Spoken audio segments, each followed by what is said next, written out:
दोस्तों, कहानी पसंद आने पर कहानी को एक लाइक और अपना एक प्यारा सा कमेंट जरूर किया करें। चलिए दोस्तों, कहानी शुरू करते हैं। मैं हॉस्पिटल के वेटिंग एरिया में अपने पति के साथ बैठी थी और बेहद परेशान थी। मेरा पति मुझे घूर घूर के देख रहा था। मैंने उस पर एक नज़र डालकर फौरन हटा ली। मुझे वहाँ पर बहुत बेचैनी सी महसूस हो रही थी। जब से मैंने ये सुना था कि इस अस्पताल में गायनेकोलॉजिस्ट एक मेल डॉक्टर है, मैं कैसे किसी मर्द से ऐसा इलाज करवा सकती थी। मैं इसी उलझन का शिकार थी कि ना जाने वो मुझसे कैसे कैसे सवाल करेगा, क्या कहेगा और मैं उसे कैसे जवाब दे पाऊंगी। मैंने अपने पति से कहा भी था कि वो मेरा इलाज किसी लेडी डॉक्टर से करवा दे, लेकिन वो कहने लगा कि मैंने सुना है इस डॉक्टर के हाथ में जादू है। इसने आज तक जितने भी औरतों का इलाज किया है, एक बार भी उसे नाकामी नहीं हुई। लेकिन मैं तो बहुत परेशान थी। मैं इसी उलझन में उलझी हुई थी कि तभी नर्स वेटिंग रूम में आई और कहने लगी, मिसेज अमन कौन है? मेरा पति कहने लगा, ये मेरी पत्नी है और मैं मिस्टर अमन खत्री हूँ। मैंने अमन का हाथ पकड़ लिया, वो भी मेरे साथ खड़ा हो गया। लेकिन नर्स ने कहा कि डॉक्टर सिर्फ पेशेंट को ही चेक करता है, पेशेंट के साथ किसी को भी अंदर जाने की अनुमति नहीं है। ये सुनकर तो मैं और भी ज़्यादा नर्वस होने लगी थी। मैं चाहती थी कि अमन मेरे साथ डॉक्टर के पास जाए। अमन ने मुझसे अपना हाथ छुड़वाया और मुझे समझाने लगा कि जाओ, डॉक्टर की हर बात ध्यान से सुनना और उसे सही सही जवाब देना। घबराने की कोई भी ज़रूरत नहीं है। लेकिन मैं बहुत परेशान थी। जो बात मैं एक लेडी डॉक्टर से कर सकती थी, किसी भी मेल से नहीं कर सकती थी। मुझे तो ये समझ नहीं आ रहा था कि आखिर गायनेकोलॉजिस्ट के तौर पर किसी मेल का यूं औरतों का इलाज करना कहाँ तक सही है। हालांकि बड़े बड़े शहरों में ये बातें गलत नहीं समझी जाती होंगी, लेकिन मैं गांव से संबंध रखती थी। लेकिन अब शादी के बाद अमन के साथ शहर में रहने लगी थी, लेकिन मेरा बैकग्राउंड गांव से ही था, इसलिए मैं बेहद झिझक रही थी। मैं उस नर्स के साथ डॉक्टर के रूम तक पहुंची थी। नर्स मुझे डॉक्टर के रूम के अंदर ले गई। सामने डॉक्टर को देखकर मैं कुछ हैरान सी हुई थी। इसके बारे में मेरे पति ने कहा था कि वो बहुत ही अनुभवी डॉक्टर हैं। आज तक उसके हाथ से कोई भी केस खराब नहीं हुआ।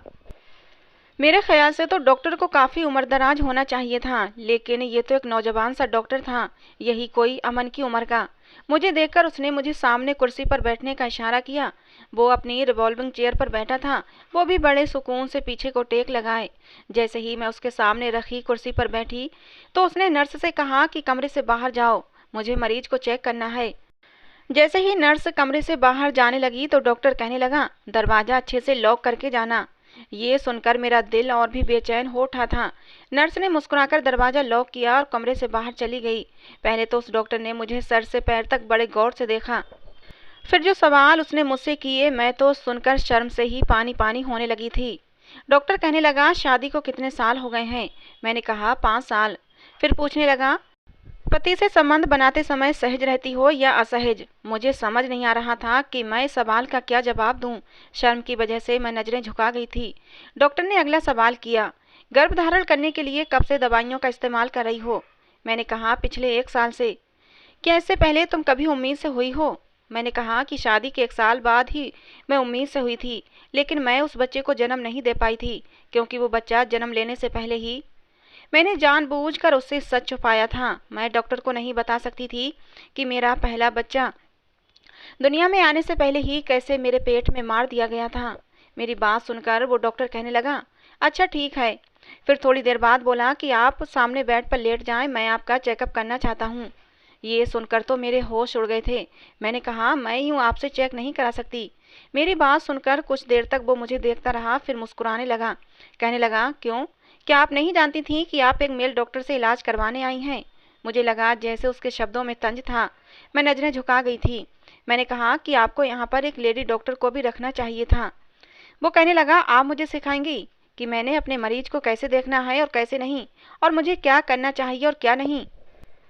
वो कहने लगा, यहाँ आने वाली हर औरत का मैं ही चेकअप करता हूँ, उनमें से तो कभी किसी को कोई ऐतराज नहीं हुआ। अगर आपको इतना ही ऐतराज था तो आपको यहाँ आना ही नहीं चाहिए था। आप बेकार में मेरा टाइम खराब कर रही हैं। ये कहते ही उस डॉक्टर ने सामने रखी टेबल पर इंटरकॉम की बेल बजाई और वो नर्स कमरे के अंदर आ गई। शायद दरवाजे की चाबी बाहर ही थी, जिससे उसने लॉक खोला था। डॉक्टर ने नर्स से कहा कि इनके हस्बैंड को अंदर बुलाएं। कुछ देर बाद ही अमन नर्स के साथ अंदर आया था। डॉक्टर ने उसे भी सामने कुर्सी पर बैठने का इशारा किया। डॉक्टर ने कहा कि आपकी मिसेज मेरे साथ बिल्कुल भी कोऑपरेट करने को तैयार नहीं है। ये कह रही हैं कि मुझे यहाँ पर एक लेडी डॉक्टर रखनी चाहिए थी। देखें, अगर आपने मुझसे इलाज नहीं करवाना था तो मेरा टाइम वेस्ट करने की क्या ज़रूरत थी। ये सुनकर अमन ने मुझे गुस्सीली नज़रों से देखा था। डॉक्टर कहने लगा कि आप इन्हें अपने साथ ले जा सकते हैं। पहले आप अपनी पत्नी का मन बनाएं कि उसे अपना इलाज मुझसे करवाना है या नहीं। जब ये दिल से राजी हो जाए तो फिर आप इन्हें लेकर आ सकते हैं। ये सुनकर अमन ने मुझे गुस्से से उठने का इशारा किया। मैं खामोशी से नजरें झुकाए कमरे से बाहर निकल आई। वापसी के पूरे रास्ते ड्राइव करते हुए अमन मुझे यही बातें सुनाता रहा कि पिछले 4 सालों से मैं तुम्हारा बहुत इलाज करवा चुका हूँ, लेकिन तुम प्रेग्नेंट नहीं हो पा रही हो और हर जगह से मुझे मायूसी ही हुई है। इस डॉक्टर की गारंटी है कि इसके इलाज से औलाद गारंटी से पैदा होती है और केस कभी भी ख़राब नहीं होता। इसीलिए मैं तुम्हें यहाँ लेकर आया था, लेकिन तुम्हारे तो नखरे शुरू हो गए हैं। आखिर चाहती क्या हो तुम? देखो, अगर तुम्हारी यही हरकतें रहीं तो मैं तुम्हें ज़्यादा बर्दाश्त नहीं करूँगा। मैं तुम्हें अपनी ज़िंदगी से निकाल दूँगा। मुझे हर सूरत अपने ख़ानदान के लिए वारिस चाहिए और तुम जानती हो कि मुझे एक बच्चे की सख्त ज़रूरत है। मुझे इसी साल अपनी खुद की औलाद चाहिए। अमन के मुंह से ये बातें सुनकर मैंने तड़प कर अमन की तरफ देखा था। मैंने कहा, अमन, शादी के कुछ महीने बाद ही मैं उम्मीद से हो गई थी। उस वक्त आपने मेरे साथ वो जुल्म क्यों किया था? आपने क्यों मेरा अबॉर्शन करवाया? सारी खराबी इसी वजह से हुई है। अगर मैं बच्चे को जन्म नहीं दे पा रही तो इसमें आपकी गलती है, मेरी नहीं। और अब आप चाहते हैं कि मेरा इलाज एक मेल डॉक्टर करे। मैं तो आज जैसे गुस्से से फट पड़ी थी। मैंने अमन से साफ कह दिया कि मुझे ऐसा इलाज किसी भी मेल डॉक्टर से नहीं करवाना। मेरी बात सुनकर अमन ने गाड़ी की स्पीड बहुत ज़्यादा बढ़ा दी थी। मेरा दिल पहले ही डरा हुआ था। मैं जानती थी कि वो गुस्से में ऐसा कर रहा है, इसीलिए मैं खामोश हो गई। खिड़की से बाहर देखने लगी। मुझे डर भी लग रहा था क्योंकि वो बहुत ही तेज़ गाड़ी चला रहा था। लेकिन अगर मैं उससे ये कहती कि मैं डर रही हूँ, गाड़ी की स्पीड स्लो करो, तो वो और भी ज़्यादा बढ़ा देता। वो ऐसा ही था, जिद्दी और अनापरस्त। इन 5 सालों में मैं उसे अच्छी तरह जान गई थी कि मेरा किसी बात पर भी ऐतराज़ उठाना अमन को गुस्सा दिला देता है और वो गुस्से में पागल हो जाता है। फिर उसे कुछ भी नज़र नहीं आता और मैं अमन का गुस्सा सहने के लिए मजबूर थी। इसके अलावा मेरे पास कोई दूसरा रास्ता नहीं था।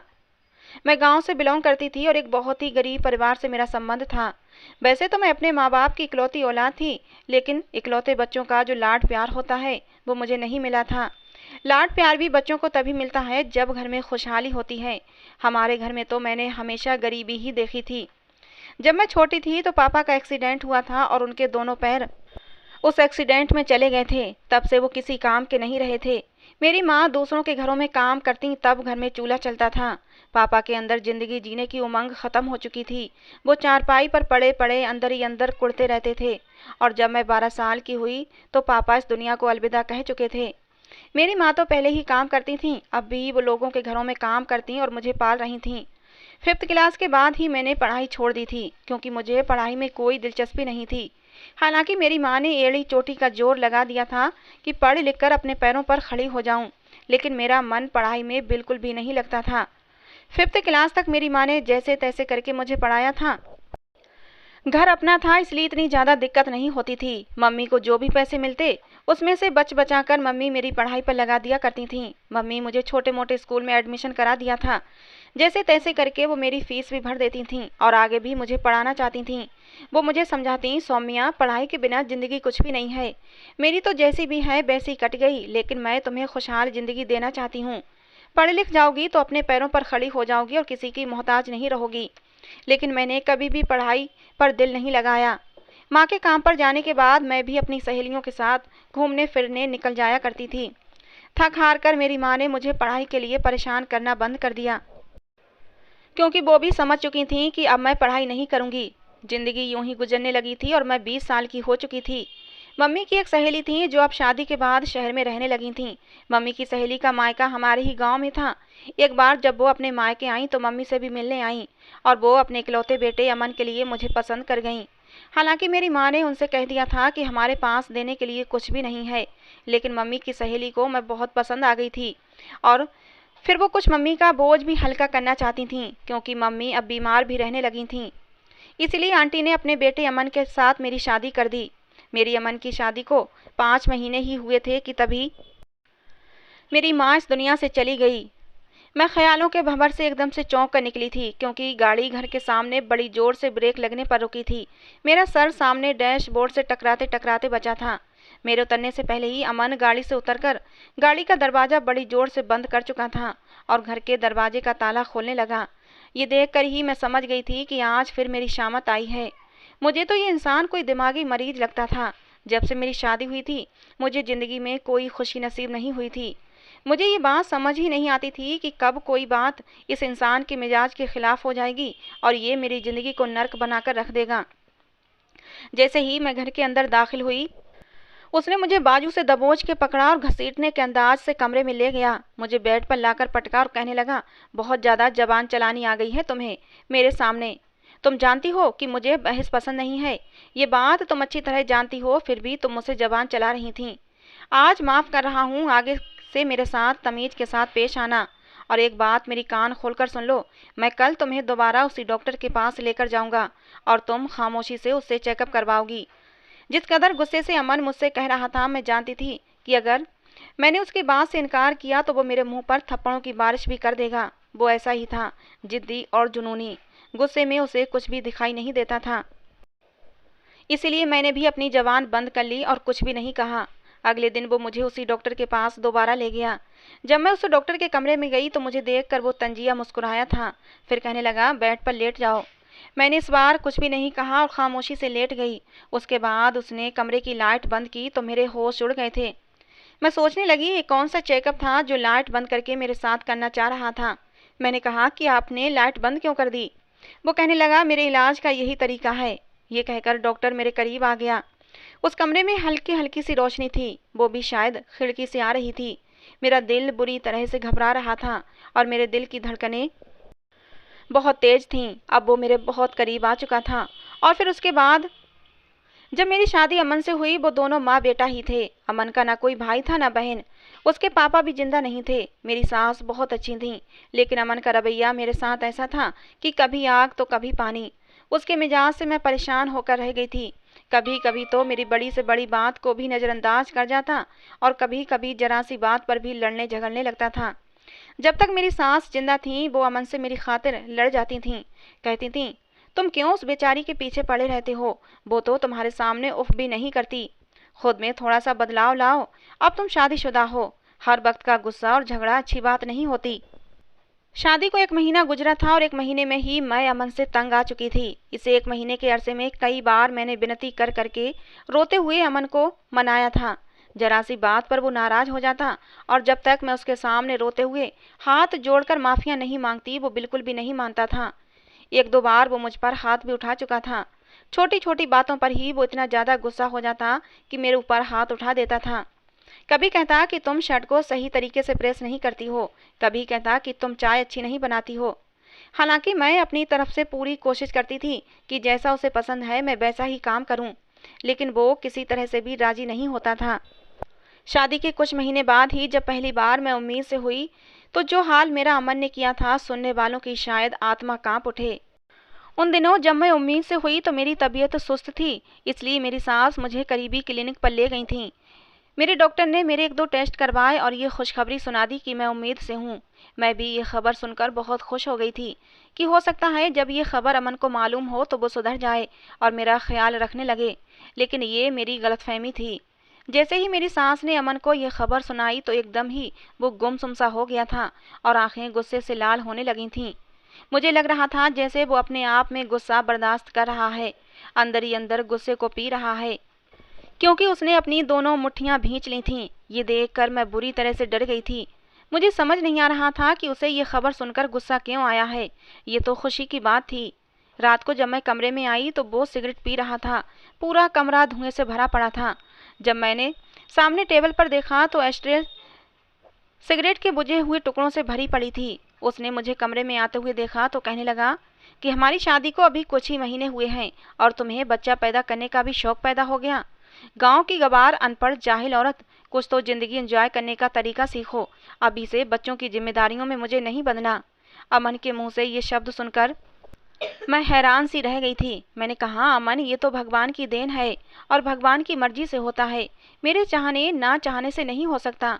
मेरी बात सुनकर अमन कहने लगा, लेकिन मेरी औलाद मेरे कहने से ही पैदा होगी, भगवान की मर्जी नहीं चलेगी। जब मैं चाहूँगा तब वो दुनिया में आएगी और जब मैं नहीं चाहूँगा तो कोई भी उसे इस दुनिया में नहीं ला सकता। अमन की ज़बान से ऐसे शब्द सुनकर मुझे बहुत बुरा लगा था। वो कहने लगा कि अभी मुझे कोई बच्चा नहीं चाहिए। मैं 1 साल तक अपनी शादी को एंजॉय करना चाहता हूँ, वो भी अपने तरीके से। कल मैं तुम्हें अस्पताल लेकर जाऊँगा और तुम्हारा अबॉर्शन करा दूँगा। ये सुनकर मैं अचानक ही अमन की तरफ देखने लगी। मैंने कहा, अमन, मैं ये सब नहीं कर पाऊंगी, ये तो एक पाप है। जो बच्चा दुनिया में आया ही नहीं, मैं भला दुनिया में आने से पहले ही उसकी जान कैसे ले सकती हूँ। मैं इस बच्चे को जन्म देना चाहती हूँ। अमन गुस्से से कहने लगा, तुम होती कौन हो इस बात का फैसला करने वाली? मेरी औलाद है, इसका फैसला भी मैं ही करूँगा। मुझे उसे अभी इस दुनिया में नहीं लाना तो इसका मतलब हरगिज भी नहीं लाना। ये कहने के बाद उसने लैंप बंद किया और सो गया। पूरी रात मुझे नींद नहीं आई कि ना जाने अब वो क्या करेगा।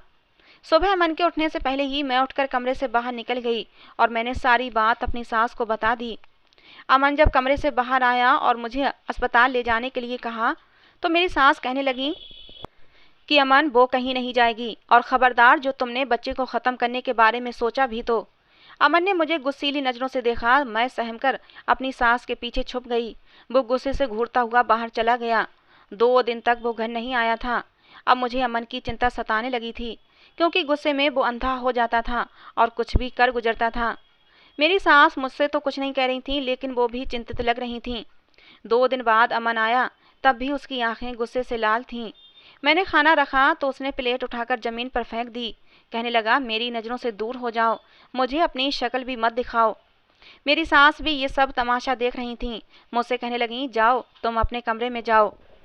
मैं अपने कमरे में चली गई और फूट फूट कर रोने लगी। मेरी सास बाहर अमन को बड़े प्यार से समझा रही थीं, लेकिन वो बिल्कुल खामोश था। मैं जानती थी कि उसकी खामोशी का मतलब क्या है।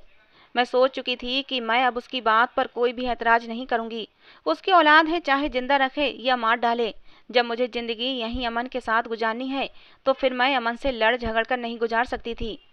जैसे ही अमन कमरे में आया, इससे पहले कि मैं उससे ये सब कहती कि वो जो चाहता है कर ले, लेकिन उसने तो मेरी बात ही नहीं सुनी। उसने मेरा बाजू पकड़ा और मुझे ज़मीन पर धक्का दे दिया और फिर मेरे पेट पर ज़ोर ज़ोर से लातें मारने लगा। मैं चीखती रही, चिल्लाती रही। अमन कहने लगा कि मैंने बहुत आसानी से इस झंझट को ख़त्म करवाना चाहा था, लेकिन तुम भूल गई कि तुम मुझसे जिद करोगी तो तुम्हारा यही हाल होगा। अब मैं ऐसे ही इस झंझट को ख़त्म कर दूंगा। मेरी सास हमारे कमरे का दरवाज़ा बजाने लगी। मेरी चीखों से पूरा कमरा दहल उठा था और मेरी चीखों को सुनकर वो परेशान हो उठी थीं और रो रो कर दरवाज़ा बजा रही थीं। अमन की विनती कर रही थीं कि अमन प्लीज़ दरवाज़ा खोल दो, ये जुल्म मत करो। लेकिन अमन ने कमरे का दरवाज़ा नहीं खोला। उसने मुझे इतना मारा कि मैं बिल्कुल बेजान हो चुकी थी। मेरी चीखें इतनी तेज़ थीं कि आस पड़ोस के कई घर मेरी चीखें सुन रहे थे। मेरी सास कमरे के बाहर खड़ी रो रही थीं और कमरे का दरवाज़ा भी बजा रही थीं। अमन से कह रही थीं, अमन, भगवान के लिए ये जुल्म मत करो, दरवाज़ा खोल दो, ये तुम क्या कर रहे हो? लेकिन अमन ने दरवाज़ा नहीं खोला जब तक कि उसने मेरे अंदर नन्हे मुन्ने से वजूद को ख़त्म ना कर दिया। मेरी आंखों से आंसू बह रहे थे। अमन ने कमरे का दरवाज़ा खोला और फिर कमरे से बाहर चला गया। मेरी सास दौड़ती हुई मेरे पास आई, लेकिन मेरी हालत देखकर वो बुरी तरह से घबरा उठी थीं। मुझे लग रहा था कि आज मैं भी मर जाऊंगी। मेरा सांस उखड़ने लगा था। मेरी सास रोती हुई अमन के पास गई और हाथ जोड़कर बोली, भगवान के लिए इसे अस्पताल लेकर चलो। लेकिन वो तो पत्थर बना बैठा था। मेरी सास ने ही फ़ोन करके एम्बुलेंस को बुलाया और मुझे अपने साथ अस्पताल ले गई। 3 दिन तक मैं अस्पताल में रही और फिर उसके बाद मैं घर वापस आ गई थी। अमन ने मुझसे बातचीत बिल्कुल बंद कर रखी थी। मैंने भी अमन से कोई बातचीत नहीं की थी। जो कुछ भी अमन ने मेरे साथ किया था, मेरा दिल चाहता था कि मैं इस पत्थर दिल आदमी की शक्ल भी न देखूं। आज अपनी गलती का बुरी तरह एहसास हो रहा था। मैं अपनी माँ की बात मानकर कुछ पढ़ लिख जाती तो मुझे ये दिन नहीं देखना पड़ता। मैं इस पत्थर दिल आदमी की शक्ल भी नहीं देखती। इसे छोड़कर मैं कहीं भी कोई छोटी मोटी नौकरी कर लेती और अपनी ज़िंदगी गुजार लेती। लेकिन अब मैं लाचार थी, इस आदमी के टुकड़ों पर पल रही थी। मेरे सर पर हाथ रखने वाला ना मेरा बाप था और ना मेरी माँ, और ना ही मेरे पास शिक्षा थी। और अमन मेरी इसी मजबूरी का तो फ़ायदा उठा रहा था। मेरी सास बहुत अच्छी थीं, वही मेरा ख्याल रख रही थीं, लेकिन वो भी बहुत बूढ़ी हो चुकी थीं, खुद भी कई बीमारियों में घिरी हुई थीं। एक दिन अमन खुद ही मुझसे बात करने लगा। मेरा दिल तो नहीं चाहता था कि मैं अमन से बात करूं, लेकिन फिर भी मैंने अपने दिल को समझाते हुए अमन से बातचीत करना शुरू कर दी थी। आखिर इसके अलावा दूसरा रास्ता भी क्या था? या तो अमन के साथ जिंदगी गुजारती या फिर वापस अपने मायके चली जाती, और मायके में तो मेरा कोई ठिकाना ही नहीं था। इसीलिए दिल पर पत्थर रखकर मैंने अमन से बातचीत करना शुरू कर दी थी। और जो कुछ हो चुका था, मैं जो खो चुकी थी, वो मुझे वापस नहीं मिल सकता था। 1 साल तक अमन मुझे ना जाने कौन कौन सी मेडिसिन खिलाता रहा, क्योंकि उसे बच्चा नहीं चाहिए था। इसी दौरान मेरी सास भी इस दुनिया से चली गई थी। उनके जाने से तो मुझे लगा जैसे मैं बिल्कुल अकेली हो चुकी हूँ। वो थी तो मेरी फिर भी हिम्मत बनाती रहती थी, और अमन तो ऐसा था जैसे कि अब आज़ाद हो चुका था, क्योंकि शायद पहले माँ के सामने कुछ नरमी से बात कर लेता था, लेकिन अब तो उसे खुली छूट मिल गई थी। अब तो आए रोज वो मुझ पर हाथ उठाता था, कभी बर्तन तोड़ देता तो कभी चीखता चिल्लाता। फिर एक दिन मुझसे कहने लगा कि अब मुझे बच्चा चाहिए। ये सुनकर मेरा दिल दुखी हो चुका था। मेरे अंदर से ये इच्छा ही खत्म हो चुकी थी कि मैं कभी माँ बनूं। जब अमन ने कहा कि मुझे बच्चा चाहिए, तो फिर उसने मुझे दवाएं खिलाना छोड़ दी थीं। लेकिन फिर भी मैं उम्मीद से नहीं हुई थी। 1 साल और बीत चुका था। फिर अमन मुझे एक लेडी डॉक्टर के पास लेकर गया। डॉक्टर ने कहा कि तुम्हारी पहली प्रेगनेंसी में तुम्हारे साथ कुछ ऐसी प्रॉब्लम्स हुई हैं जिसकी वजह से तुम कभी माँ नहीं बन सकोगी। मेरे पति ने मेरे साथ जो जुल्म और ज्यादती की थी, शायद इस वजह से भगवान ने ये खुशी मुझसे छीन ली थी। और फिर मुझ पर ये राज भी खुल गया कि अमन को औलाद क्यों चाहिए। असल में मेरी सास अपनी सारी जायदाद अमन के बजाय अपने पोते या पोती के नाम कर गई थीं, कि अमन के जो भी औलाद होगी वही सारी जायदाद का असल हकदार होगा। जब तक अमन की कोई औलाद नहीं हो जाती, तब तक सारी प्रॉपर्टी सरकार के कब्जे में रहती और अमन को सिर्फ लिमिटेड खर्च दिया जाता। ये बात भी गुस्से में एक दिन अमन ने मुझसे लड़ते लड़ते कह दी थी, और मैं समझ गई थी कि उसे औलाद से दिलचस्पी नहीं है। उसे तो सिर्फ जायदाद चाहिए जो उसकी माँ ने अमन के आने वाली औलाद के नाम कर दी थी। और फिर इसे डॉक्टर के बारे में अमन को मालूम हुआ तो वो मुझे उसके पास ले गया। डॉक्टर अंधेरे कमरे में जब मेरे पास आया और मुझे एक इंजेक्शन लगाया, जिससे कि मैं होश की दुनिया से बेगाना हो चुकी थी। मैं नहीं जानती थी कि मैं कितने दिन तक बेहोश रही, लेकिन जब मुझे होश आया तो मैं उसी अस्पताल के एक प्राइवेट रूम में थी। मेरे हाथ पर ड्रिप लगी हुई थी। मुझे अपना शरीर बहुत ज़्यादा बेजान सा महसूस हो रहा था, लेकिन मुझे कुछ भी याद न था। कुछ देर बाद वही डॉक्टर कमरे में आकर फ़ोन पर किसी से बात कर रहा था। कह रहा था कि हाँ, सब काम ठीक ठाक हो चुके हैं। अरे, आपकी पत्नी उम्मीद से है और 9 महीने बाद वो एक बच्चे को जन्म भी देगी। ये सुनकर तो मेरा दिमाग चकरा कर रह गया था। आखिर मैं कब से इस अस्पताल में थी और कब से बेहोश थी, और मेरे साथ आखिर हुआ क्या था? मुझे तो कुछ भी याद नहीं आ रहा था। आखिर मेरे साथ क्या हुआ कि मैं बेहोशी की हालत में ही उम्मीद से हो चुकी थी? एक के बाद एक सवाल मेरे दिमाग में घूमने लगे। उस डॉक्टर ने जब मुझे होश में देखा तो मुस्कुराने लगा। कहने लगा, अब आपको कैसा महसूस हो रहा है? ठीक तो है ना आप? मैंने उसे गुस्से से देखा। मैंने कहा, अभी आपने किसके बारे में बात की? कौन उम्मीद से हो चुका है? डॉक्टर मेरी बात सुनकर मुस्कुराने लगा। बोला कि आप ही का ट्रीटमेंट कर रहा था, आपके पति की अनुमति से। मैंने कहा कि मैं कब से बेहोश हूँ, क्या किया है तुम लोगों ने मेरे साथ? जबकि मुझे तो लेडी डॉक्टर जवाब दे चुकी थी कि मैं कभी भी माँ नहीं बन सकती। वो कहने लगा, आप सिर्फ 3 दिन से ही बेहोश हैं। हमने आपके साथ टेस्ट ट्यूब बेबी की प्रक्रिया की है। आपके पति को औलाद चाहिए थी और वो एक नेचुरल तरीके से होना मुश्किल लग रही थी, इसीलिए ये सब किया, और वो हो गया जो आपका पति चाहता था। ये सुनकर मेरी आंखों से आंसू बहने लगे थे। ये कैसी अंधेर नगरी थी। मुझे अमन से अब नफरत सी महसूस होने लगी थी। वो अपनी बात मनवाने के लिए किस हद तक जा सकता था, मुझे इस बात का अंदाजा नहीं था। लेकिन उसके बाद जो हुआ उसे मैं भगवान का चमत्कार ही कह सकती हूँ। 9 महीने के बाद जब मैंने एक बेटे को जन्म दिया, जिस दिन मेरा बेटा पैदा हुआ, उस दिन अमन अपने ऑफिस में था। जब फ़ोन पर डॉक्टर ने उसे ये खबर सुनाई तो वो रफ ड्राइव करते हुए अस्पताल पहुंच रहा था कि रास्ते में ही उसका एक्सीडेंट हो गया। उस बच्चे को 1 मिनट देखना भी उसके नसीब में नहीं था। वो उसी वक्त मर चुका था। अजीब बात है कि मुझे उसके मर जाने का कोई अफसोस न था। अमन जिस तरह की बातें करता था, यानी खुद को भगवान से भी ऊपर समझने लगा था। तो भगवान को ऐसे लोग बिल्कुल भी पसंद नहीं, क्योंकि जिंदगी और मौत पर सिर्फ भगवान का हक है। ऐसे ही कुछ दावे अमन भी कर रहा था कि वो जब चाहे अपने बच्चे को दुनिया में ला सकता है और जब चाहे उसे मार सकता है। लेकिन वो ये नहीं जानता था कि इंसानों से बढ़कर जो है वो भगवान है।